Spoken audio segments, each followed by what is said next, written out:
Welcome po sa aking channel, Love9 TV.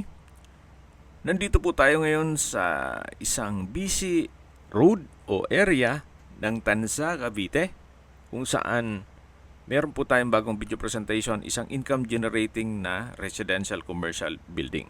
Ito po ay 4-story.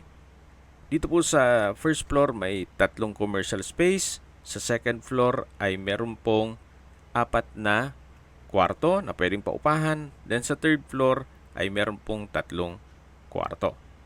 At meron pong roof deck sa 4th floor. May floor area po ito na 500 square meters more or less at may lot area na 130 square meters. Ito po yung nasa mataas na lugar. Ang estimated elevation above sea level ay 133.9 feet. Kaya flood-free area. Ito pong area o lugar nitong property ay may population at 20,403.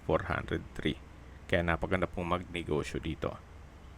Then mula naman po sa SM13, 9.2 kilometers lang po ang distance at ang travel time is 31 minutes. At mula naman po sa SM Tanza, ang distance is 9.3 kilometers at ang travel time is 32 minutes. So, in between po ito ng dalawang bayan na kung saan puro maunlad po yan. Kaya maganda pong magnegosyo dito sa area to.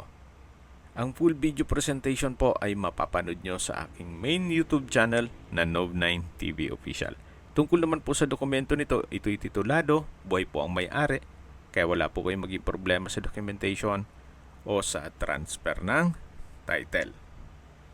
Binebenta po ito ni owner sa halagang 18 million pesos net. Ibig mong sabihin, si buyer na po ang sasagot sa lahat ng taxes at expenses with regard to documentation.